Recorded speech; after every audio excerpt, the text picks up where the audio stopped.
அண்ணாமலை பற்றிய அந்த ஒப்பீனியன்றது தமிழ்நாட்டு மக்களை பொறுத்த மட்டும் ஷார்ப்பா டிவைட் ஆகி இருக்கு. இவரு பொதுநலத்திற்காக இதை செய்யறாரு, இல்ல இவருடைய நலனுக்காக இதை செய்யறாரு அப்படின்றது. அந்த சாணக்கியனுடைய மைண்ட்ல என்ன இருக்கு அப்படின்றத ஊடுருவி பார்த்திருக்கிறாங்க இந்த நாள்ல ஒரு ஆளு, தமிழ்நாட்டு வாக்காளர்கள்.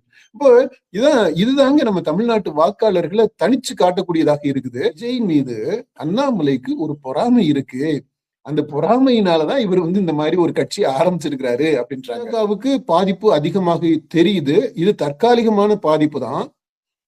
இவருடைய அண்ணாமலையினுடைய கள செயல்பாடுகள் எப்படி இருக்க போகுதோ அதை பொறுத்துதான் மற்றவங்களுக்கு பாதிப்பு இருக்கும். அது சிறிதளவுல இருந்து ஓரளவு வரைக்கும் அந்த பாதிப்பு இருக்கலாம்.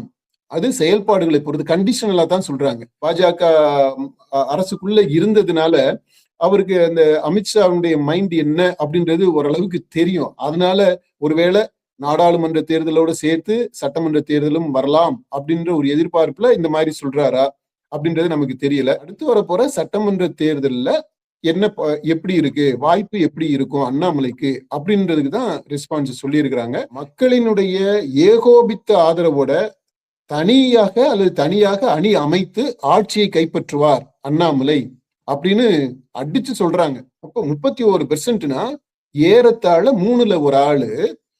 இது அண்ணாமலை தாவே விஜய் கூட சேருவாரு. அப்படி சேரும்போது அது வெற்றி கூட்டணியாக இருக்கும். அவங்க ஜெயிச்சா ஆட்சி அமைப்பாங்க. ஏற்கனவே இருக்கக்கூடிய 4 பிளஸ் அண்ணாமலை அவருடைய தனி கட்சியோ அல்லது அவர் தனியா உருவாக்க போற அணியோ, அது 5 முனை போட்டி வர்ற பட்சத்துல இவரால, அதாவது அண்ணாமலையால, அவர் ஆரம்பிக்க போற அந்த கட்சியால 1-2 இடங்கள், ஒரு சில இடங்களை மட்டும் ஜெயிக்க முடியும் அப்படின்றத. அண்ணாமலைக்கு இருக்கக்கூடிய அந்த பேஸ் சப்போர்ட் அப்படின்னு பாத்தீங்கன்னா இந்த ஒரு 8% இருக்கும் அப்படின்றதுதான் உறுதியாகும். இதுல இருந்து வெளிப்படுத்தமா அவர் பில்ட் பண்ணணும், சப்போர்ட்டை மொபிலைஸ் பண்ணணும், அதை கன்சாலிடேட் பண்ணணும், அதை வோட்டா கன்வெர்ட் பண்ணணும் அப்படின்றது ஃபார்மிடபிள் சேலஞ்ச். அவருக்கு மிகப்பெரிய சேலஞ்ச் காத்துக்கிட்டு இருக்கு.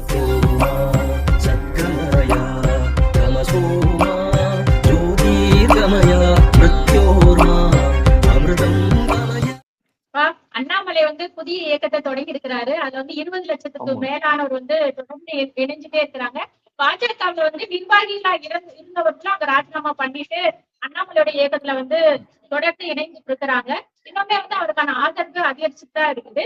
நம்மளுடைய டீம் ஆஃப் அண்ணாமலையுடைய புது கட்சி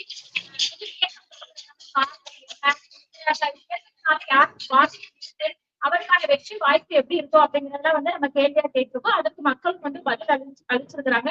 இந்த கேள்விகள் தொடர்பா நம்ம ஒவ்வொன்னா மக்கள் என்ன சொல்லியிருக்கிறாங்க அப்படிங்கறத பத்தி பாத்துடலாம்ப்பா. முதல்வங்க இந்த அண்ணாமலை புது இயக்கம் தொடங்குறதுக்கு காரணம் என்ன அப்படிங்கிறது மக்கள் என்னப்பா சொல்றாங்க? அண்ணாமலை இந்த புதிய கட்சியாக போகின்ற ஒரு இயக்கம் அதான் ஆரம்பிச்சிருக்கிறாரு. இயக்கம் ஆரம்பிக்கல, இது இவென்ச்சுவலா இது கட்சி ஆக போகுது. அதனுடைய பவுண்டேஷனாக தான் இந்த இயக்கத்தை ஆரம்பிச்சிருக்கிறாரு. தொடங்கும் போது மக்கள் இந்த இயக்கம் ஏன் இவர் தொடங்குறாரு அப்படின்றதுக்கான காரணமாக அவங்க புரிஞ்சுக்கிட்டது நம்ம சொல்லி இருக்கிறோம். 32% என்ன சொல்றாங்க அப்படின்னா, தமிழகத்திற்கு காலகட்டத்துல இப்படி ஒரு கட்சி அவசியம் அப்படின்னு அண்ணாமலை உணர்ந்ததால இந்த கட்சிய, அதாவது கட்சியினுடைய பவுண்டேஷனா இருக்கக்கூடிய இந்த இயக்கத்தை ஆரம்பிச்சிருக்கிறாரு அப்படின்னு சொல்றாங்க.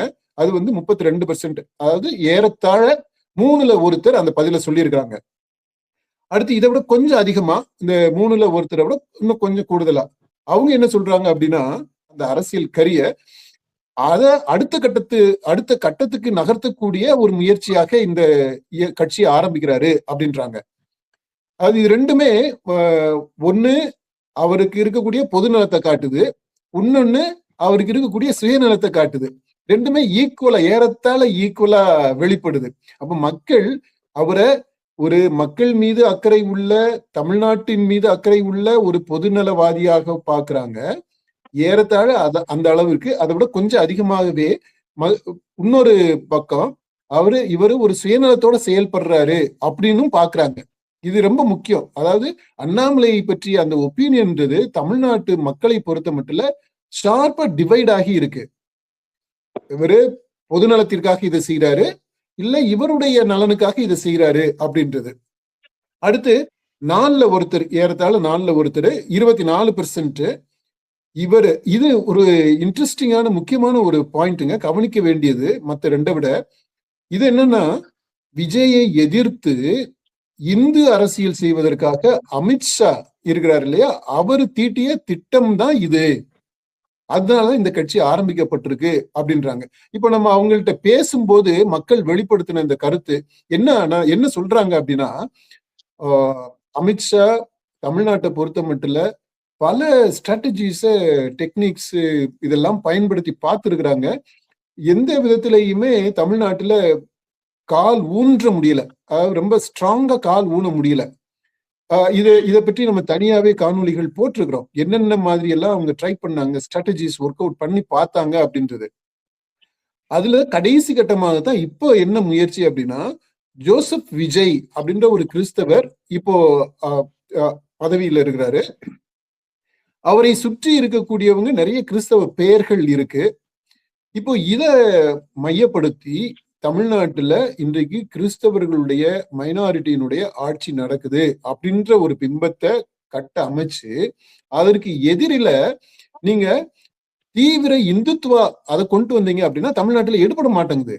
அப்போ என்ன பண்ணணும் அப்படின்னா, ஒரு சாஃப்டா தமிழ் பண்பாட்டுல வேறு ஊன்றியதாக ஒரு மென்மையான இந்து முகம், ரொம்ப பிளசண்டா, டிசிப்ளின்டா, அக்செப்டபிளா, எல்லாருக்கும் ஏற்றுக்கொள்ளக்கூடிய விதத்துல ஒரு இனிய எளிய நம்ம வீட்டு புள்ள அப்படின்னு சொல்லக்கூடிய ஒரு முகம், அது இந்து முகம். அப்படிப்பட்ட ஒரு முகமாக அண்ணாமலையை முன்னிறுத்துது பாஜக அரசு, மத்திய பாஜக. அதுல அமித்ஷாவுடைய ஸ்ட்ராட்டஜி இது அப்படின்றத ஒருத்தர் சொல்லியிருக்கிறாங்க. அதாவது இந்த தேர்தல் இதை பொறுத்த மட்டும் இல்ல, இந்தியாவில் அவர் அடிச்சுக்கிறதுக்கே ஆள் கிடையாது, வாழும் சாணக்கியன் அப்படின்ற அளவுக்கு எல்லாம் சொல்றாங்க. இப்ப அந்த சாணக்கியனுடைய மைண்ட்ல என்ன இருக்கு அப்படின்றத ஊடுருவி பார்த்திருக்கிறாங்க இந்த ஒரு ஆளு, தமிழ்நாட்டு வாக்காளர்கள். இப்போ இதுதாங்க நம்ம தமிழ்நாட்டு வாக்காளர்களை தனிச்சு காட்டக்கூடியதாக இருக்குது. நீங்க அந்த அறிவார்ந்த உணர்வு பூர்வமான அந்த முடிவு இருக்கிறத நம்ம பார்க்க முடியும். அப்படிதான் விஜயை எதிர்த்து இந்துத்துவ அரசியல் கிடையாது, இந்து அரசியல் செய்வதற்காக அமித்ஷா தீட்டிய திட்டம் இது அப்படின்னு சொல்லியிருக்கிறாங்க. அடுத்தது ஒரு சின்ன சிறுபான்மை தான், 10ல் ஒருத்தர் கூட கிடையாது, 7% சொல்லியிருக்கிறாங்க. அவங்க சொல்றதுமே கவனிக்க வேண்டியது. என்ன சொல்லியிருக்கிறாங்க பாருங்களேன், விஜய் மீது அண்ணாமலைக்கு ஒரு பொறாமை இருக்கு, அந்த பொறாமையினாலதான் இவர் இந்த மாதிரி ஒரு கட்சி ஆரம்பிச்சிருக்கிறாரு அப்படின்றாங்க. விஜய் மேல பொறாமைப்படாத ஆட்களே இல்லைன்னு சொல்லலாம். அது சினிமா துறையில இருக்கக்கூடியவங்க நிறைய பேருக்கு அந்த பொறாமை இருக்கு. ரஜினிகாந்தே கூட அவர் பொறாமைப்படல அப்படின்னு சொல்லிட்டு பிரஸை கூப்பிட்டுட்டு சொல்லக்கூடிய அளவிற்கு பொறாமை உணர்வு மேலோங்கி இருக்கு. அந்த இதுலதான் இப்ப அரசியல் தலைவர்கள்னு எடுத்துக்கிட்டீங்கனாலுமே கூட இந்த யங் அரசியல்வாதிகள் அவங்க எல்லாருக்குமே இந்த பொறாமை இருக்கு. அன்புமணியில ஆரம்பிச்சு சீமானு அண்ணாமலை வரைக்குமே அந்த உணர்வு இருக்கு. என்னடா அந்த பாரு டக்குன்னு சினிமா விட்டுட்டு ஒரு 2 வருஷம் கூட ஒழுங்கா வேலை செய்யல, அதுவும் பிரச்சாரம் எதுவுமே பண்ணல, பார்த்தா சிஎம் ஆயிட்டா அப்படின்னு அந்த மாதிரியான ஒரு ஃபீலிங். நான் முதலமைச்சரை பற்றி இந்த என்னடா இவன் அப்படின்னு சொல்றது அவர் தரக்குறைவாக இல்லை, அந்த உணர்வு என்ன அப்படின்றத வெளிப்படுத்துறதுக்காக இதை நான் சொன்னேன். அதனால அந்த முதலமைச்சர் விஜய் மேல பொறாமை உணர்வு பரவலாகவே இருக்கு. அதுவும் அவர் வயதை ஒத்த அந்த அரசியல்வாதிகள் மத்தியிலையும் அவருக்கு சீனியராக இருக்கக்கூடிய அல்லது அவருக்கு இணையாக இருக்கக்கூடிய திரை பிரபலங்கள் மத்தியிலையும் பொறாமை இருக்குது அப்படின்றது உண்மை. இதை மறுக்கவெல்லாம் முடியாது யாரும். பிரஸ் மீட் வச்சு நீங்க சொன்னீங்கனாலுமே கூட you simply betray your self, அப்படிதான் அர்த்தம். அதனால இவருக்கு இந்த மாதிரி ஒரு பொறாமை உணர்வு இருந்திருக்கு அப்படின்னு சொல்லிட்டு 7% இதை சொல்றாங்க. இதுதான் மெயினான காரணங்களாக மக்கள் முன் வச்சிருக்கிறது. அடுத்த கேள்வி அண்ணாமலையுடைய புதிய கட்சி இயக்கம் இதனால யாருக்கு பாதிப்பு அப்படிங்கிற கேள்வி. பொதுவாகவே மீடியாக்கள் எல்லாரும் பேசுறது பாஜகவுக்கு தான் மிகப்பெரிய அளவு பாதிப்பு இருக்கும் அப்படிங்கிற மாதிரி சொல்லிட்டு இருக்காங்க. ஆனா மக்கள் என்னப்பா சொல்றாங்க, இந்த அண்ணாமலை புதிய இயக்கம் அந்த கட்சியால யாருக்கு பாதிப்புன்னு சொல்றாங்க? இந்த ஊடகங்கள் எல்லாமே எதை அடிப்படையாக வச்சு சொல்றாங்கன்னா, இப்போ இந்த அவருடைய வி த லீடர் அப்படின்ற அந்த வெப்சைட் இருக்கு இல்லையா, அதுல ரெஜிஸ்டர் பண்ணக்கூடியவங்க யாரு அப்படின்னா பெரும்பாலும் பாஜகவுல இருந்து வரக்கூடியவங்களா இருக்கிறாங்க. அடுத்து இப்போ அண்ணாமலைக்கு பின்னாடி வரக்கூடிய அந்த தலைவர்கள் நோன் ஃபேசஸ் யாருன்னு பார்த்தா அவங்க பாஜகவுல இருந்து வரக்கூடியவங்க. இப்படி இருக்கிறதுனால மெயின் ஸ்ட்ரீம் மீடியால கருத்து சொல்லக்கூடியவங்க எல்லாருமே அப்போ இதனால பாஜகவிற்கு ரொம்ப பாதிப்பு அப்படின்றாங்க. மக்கள் என்ன சொல்றாங்க அப்படின்னா, இதை நோட்டீஸ் பண்ணிருக்கிறாங்க, இதை அக்னாலேஜ் பண்றாங்க. அதாவது பாஜகவிலிருந்து நிறைய பேரு இந்த அண்ணாமலை பின்னாடி வர்றாங்க அப்படின்றத அவங்களுமே ஐடென்டிஃபை பண்றாங்க, அதை அக்னாலேஜ் பண்றாங்க. ஆனா இது வந்து தற்காலிகமாக பாஜகவிற்கு பாதிப்பு. இந்த பாதிப்பு இப்போதைக்கு அதிகமாக தெரியுது. ஏன்னா லட்சக்கணக்கில் இப்போ ஆட்கள் வந்துகிட்டு இருக்கிறாங்க இல்லையா, அதுல ஏறத்தாழ ஒரு 80% 90% வரைக்குமே பாஜகவில இருந்து வந்தவங்க தான் இந்த வெப்சைட் வி த லீடர்ல ரெஜிஸ்டர் பண்ணிட்டு இருக்கிறவங்க. அப்ப இதனால பாஜகவுக்கு பாதிப்பு அதிகமாக தெரியுது. இது தற்காலிகமான பாதிப்பு தான். இவருடைய அண்ணாமலையினுடைய கள செயல்பாடுகள் எப்படி இருக்க போகுதோ அதை பொறுத்துதான் மற்றவங்களுக்கு பாதிப்பு இருக்கும். அது சிறிதளவுல இருந்து ஓரளவு வரைக்கும் அந்த பாதிப்பு இருக்கலாம். அது செயல்பாடுகளை பொறுத்து கண்டிஷனலா தான் சொல்றாங்க. இவர் செயல்பாடு என்ன மாதிரி அரசியல் செயல்பாடு, கள செயல்பாடு எடுக்க போறாரு அப்படின்றது.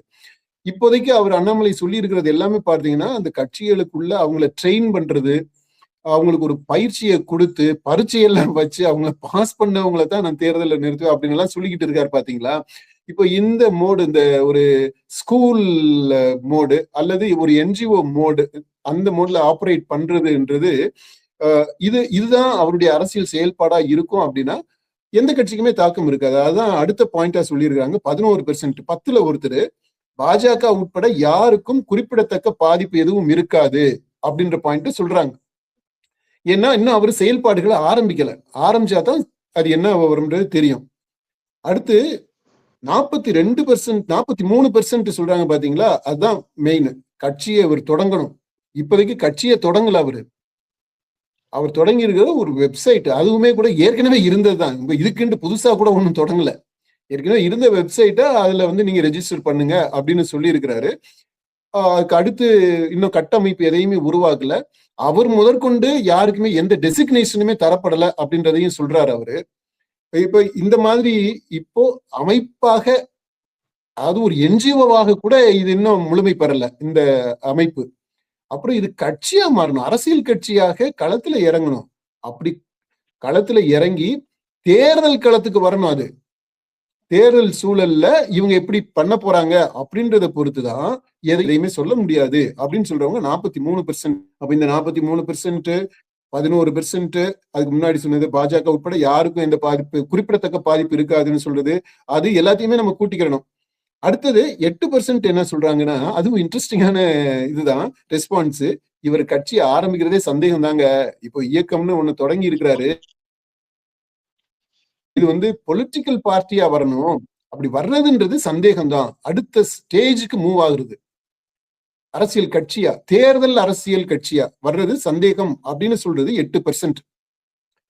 அதனால இந்த பாதிப்பு அப்படின்றத பொறுத்த மட்டும் இல்ல, பெரிய பாதிப்பு இப்போதைக்கு இல்லை அப்படின்றத மக்களுடைய பார்வையாக இருக்கு. இவர் செயல்பாடாக இருக்கணும். அதை பொறுத்துதான் பாதிப்பு இல்லையா, எவ்வளவு பாதிப்பு என்ன வரும்ன்றதை சொல்ல முடியும். இப்போதைக்கு அந்த இந்த வெப்சைட்ல அவர் அந்த ஆப்ல போயிட்டு ரெஜிஸ்டர் பண்றதை வச்சு பார்க்கும்போது தற்காலிகமா பாஜகவிற்கு பாதிப்பு அதிகமாக இருக்கிற மாதிரி தெரியுது அப்படின்றத சொல்லி இருக்காங்கப்பா. அடுத்த கேள்வி இந்த அடுத்த சட்டமன்ற தேர்தலில் அண்ணாமலைக்கான வாய்ப்பு, அவர் இந்த பொது தேர்தலில் நாங்க போட்டியிடுவோம் அப்படிங்கறதையும் சொல்லியிருக்கிறாரு. அதன் அடிப்படையில இந்த சட்டமன்ற தேர்தலில் அண்ணாமலைக்கான வாய்ப்பு எப்படி இருக்கும்னு சொல்லி மக்கள் கணிக்கிறாங்கப்பா. பொதுவா ரொம்ப வேகா தான் சொல்லியிருக்கிறாரு. அவரு உள்ளாட்சி தேர்தலில் போட்டியிடுவாரா போட்டியிட மாட்டாரா அப்படின்றத பற்றி தெளிவாக எதையும் சொல்லல. எல்லாமே ரொம்ப அம்பிகுவஸா தான் சொல்லியிருக்கிறாரு. இப்படி இருக்கலாம், அப்படி இருக்கலாம், போட்டியிட்டாலும் இருக்கலாம், இல்லாமலும் இருக்கலாம், அந்த மாதிரி இருக்கு. அப்புறம் அடுத்து வரப்போற நாடாளுமன்ற தேர்தல், அதுல போட்டியிடுவாரா போட்டியிட மாட்டாரா தெரியல. அவர் என்ன சொல்றாரு, தமிழ்நாட்டில் நடக்க போகின்ற தமிழ்நாட்டுக்கு வரப்போகின்ற பொது தேர்தல்ன்றாரு. அப்போ அது சட்டமன்ற தேர்தலை சொல்றாரா, இல்ல சட்டமன்ற தேர்தலோட சேர்த்து நாடாளுமன்ற தேர்தலோட சேர்த்து உள்ளாட்சி தேர்தல் இது எல்லாமே ஒன்னா வரும் அப்படின்னு ஒருவேளை அவர் எதிர்பார்க்கிறாரா? அவர் என்ன தெரியல. ஏன்னா அவர் உள்ள இருக்கிறதுனால, பாஜக அரசுக்குள்ள இருந்ததுனால அவருக்கு அந்த அமித்ஷாவுடைய மைண்ட் என்ன அப்படின்றது ஓரளவுக்கு தெரியும். அதனால ஒருவேளை நாடாளுமன்ற தேர்தலோட சேர்த்து சட்டமன்ற தேர்தலும் வரலாம் அப்படின்ற ஒரு எதிர்பார்ப்புல இந்த மாதிரி சொல்றாரா அப்படின்றது நமக்கு தெரியல. ஆனா இப்போ அடுத்து வரப்போற தேர்தல்னு எடுத்துக்கிடுவோமே, அந்த தேர்தல் சட்டமன்ற தேர்தல்னு வச்சுக்கிடுவோம். ஏன்னா இது நாடாளுமன்ற தேர்தல்ல இவரு அமித்ஷாவை எதிர்த்தோ, மோடிஜியை எதிர்த்தோ, பாஜகவை எதிர்த்தோ, RSS சித்தாந்தத்திற்கு முரணாகவோ இவர் எந்த முடிவுமே எடுக்க மாட்டாரு. எடுக்கக்கூடிய அளவிற்கான ஆற்றல் இன்னும் அவருக்கு வரல. அதனால அதை விட்டுறலாம். சட்டமன்ற தேர்தல் அப்படின்னு பார்த்தோம்னா அதை ஒட்டிதான் மக்களுமே சொல்லி இருக்கிறாங்க. மக்கள் எதை வச்சு இந்த ரெஸ்பான்ஸ் சொல்லி இருக்கிறாங்கன்ற நம்ம தெளிவா புரிஞ்சுக்கணும். அடுத்து வரப்போற சட்டமன்ற தேர்தல்ல என்ன எப்படி இருக்கு, வாய்ப்பு எப்படி இருக்கும் அண்ணாமலைக்கு அப்படின்றதுக்கு தான் ரெஸ்பான்ஸ் சொல்லி இருக்கிறாங்க. இதுக்கு இடையில இருக்கக்கூடிய அந்த ஊசலாட்டங்கள் இருக்குது இல்லையா, அந்த அம்பிகுவிட்டி, அது எல்லாத்தையும் நம்ம கணக்குல எடுத்துக்கல. நம்ம பேசும்போது மக்கள்கிட்ட சட்டமன்ற தேர்தல் தமிழ்நாட்டிற்கான தேர்தல் அதை ஒட்டி என்ன சொல்றாங்க அப்படின்னா 8% இது மக்களினுடைய ஏகோபித்த ஆதரவோட தனியாக அணி அமைத்து ஆட்சியை கைப்பற்றுவார் அண்ணாமலை அப்படின்னு அடிச்சு சொல்றாங்க. 8%. அடுத்து 31% தாவேக தலைமையிலான கூட்டணியில் அண்ணாமலையினுடைய கட்சி சேர்ந்துரும் அப்படின்றாங்க. அந்த கூட்டணி வெற்றி கூட்டணியாக இருக்கும் அப்படின்றதையும் பதிவு பண்றாங்க. அப்போ 31%னா ஏறத்தாழ 3ல் 1 ஆளு இது அண்ணாமலை விஜய் கூட சேர்வாரு. அப்படி சேரும்போது அது வெற்றி கூட்டணியாக இருக்கும், அவங்க ஜெயிச்சு ஆட்சி அமைப்பாங்க அப்படின்ற கருத்தை சொல்லி இருக்கிறாங்க. இது கவனிக்க வேண்டியது இல்லையா? அடுத்து 21% இவரால் 5 முனை போட்டி உருவாகும். ஏன்னா இப்ப இந்த கடந்த தேர்தல்ல, இப்ப நடந்து முடிஞ்ச தேர்தல்ல 4 முனை போட்டி இருந்ததா நம்ம பார்த்தோம். தாவேகா தனித்து ஜெயிச்ச பிற்பாடு அணி ஆயிடுச்சு. அடுத்தது திமுக அணி, அதிமுக அணி, அடுத்து சீமான் அவருடைய நாம் தமிழர் கட்சி, அது ஒரு தனியாக. இப்ப 4 முனை போட்டி இருந்தது. அப்புறம் மற்றவங்களும் இருந்தாங்க. அது எல்லாத்தையுமே சேர்த்தோம்னா பல முனை போட்டி தான், 5, 6, 7 முனைன்னு வரும். மெயினா எடுத்துக்கிட்டோம்னா இந்த 4 முனை போட்டி. இப்போ இதுல இவர் வந்த உடனே அண்ணாமலை வந்துட்டாரு அப்படின்னா, அரசியல் அதாவது தேர்தல் அரசியலுக்குள்ள அவர் நுழைஞ்சாருன்னா அது 5 முனை போட்டி ஆகும். ஏற்கனவே இருக்கக்கூடிய 4 பிளஸ் அண்ணாமலை அவருடைய தனி கட்சியோ அல்லது அவர் தனியா உருவாக்க போற அணியோ, அது 5 முனை போட்டி வர்ற பட்சத்துல இவரால, அதாவது அண்ணாமலையால, அவர் ஆரம்பிக்க போற அந்த கட்சியால 1-2 இடங்கள், ஒரு சில இடங்களை மட்டும் ஜெயிக்க முடியும் அப்படின்றத சொல்றாங்க. அது சொல்லி இருக்கிறது 21%. அதாவது 5ல் 1 அந்த பாயிண்ட சொல்லி இருக்கிறாங்க. அடுத்து 37% என்ன சொல்றாங்க அப்படின்னா, இவருக்கு அண்ணாமலைக்கு கிடைக்கக்கூடிய ஆதரவு அப்படின்றது வர்ற தேர்தல்ல 1% இருக்கும். அதாவது 8-9% இருக்கலாம். 8-9% ஒட்டுமொத்தமா பரவலா அப்படி இருக்கும். ஆனா ஒரு இடத்துல கூட ஜெயிக்க முடியாது. ஏன்னா அவருக்கு அந்த பாக்கெட்னு இன்னும் செட் ஆகல. இருக்கு பாஜகவுடைய பாக்கெட்ஸ்ன்ட்டு சொல்லலாம். கோயம்புத்தூர், இந்த பக்கம் கன்னியாகுமரி, அந்த மாதிரி சில இடங்கள் இருக்கு. அந்த இஸ்லாமியர்கள் எங்க ஸ்ட்ராங்கா இருக்கிறாங்களோ அங்க எல்லாமே பாஜகவும் ஸ்ட்ராங்காக இருக்கும். தமிழ்நாட்டில் நம்ம பாக்குறோம். அது பேன் இண்டியன் சினாரியோ. அதே மாதிரி தமிழ்நாட்டிலையும் அது பாக்கெட்ஸை நம்ம பாக்குறோம். ஆனா அண்ணாமலைக்கு இப்போ அந்த மாதிரியான பாக்கெட்ஸ் இருக்குமா அப்படின்றது இன்னும் அது கிறிஸ்டல் கிளியரா ஆகல. அப்படின்றதுனால அவர் ஜெயிக்கிறதுக்கான வாய்ப்புகள் இல்லை அப்படின்றதான் இன்னைக்கு நிலவரத்துல பார்வை. அதனால 8-9% வரலாம் அப்படின்றத சொல்றாங்க. இந்த 8-9%யும் இந்த ரெஸ்பான்ஸ், இந்த இதை சொல்றாங்க இல்லையா, இதையும் ஃபர்ஸ்ட்ல சொல்றாங்க பாருங்களேன். மக்களின் ஏகோபித்த ஆதரவுடன் தனியாக அணி அமைத்து அண்ணாமலை ஆட்சியே கைப்பற்றுவாருன்னு சொல்லக்கூடிய அந்த 8%ம் இந்த இதுல, அதாவது 37% மக்களுடைய அந்த கணிப்பு இருக்கு பாருங்களேன், அவங்களுடைய எண்ணம் அண்ணாமலைக்கு ஒரு 8%, 9% ஓட்டு வரலாம் அப்படின்றதும் ரெண்டும் சிங்க் ஆகுது பாருங்க. அதாவது என்னன்னா, அப்போ அண்ணாமலைக்கு இருக்கக்கூடிய அந்த பேஸ் சப்போர்ட் அப்படின்னு பாத்தீங்கன்னா இந்த ஒரு 8% இருக்கும் அப்படின்றதுதான் உறுதியாகும். இதுல இருந்து வெளிப்படுது. 8 to 9% அதுதான் அவருக்கு ஒரு பேஸா இருக்கு, பேஸ் சப்போர்ட் அப்படின்னு நம்ம சொல்லலாம். இதை வச்சுக்கிட்டு அடுத்த கட்டமா அவர் வந்து பில்ட் பண்ணணும், சப்போர்ட்டை மொபிலைஸ் பண்ணணும், அதை கன்சாலிடேட் பண்ணணும், அதை வோட்டா கன்வெர்ட் பண்ணணும் அப்படின்றது ஃபார்மிடபிள் சேலஞ்ச். அவருக்கு மிகப்பெரிய சேலஞ்ச் காத்துக்கிட்டு இருக்கு.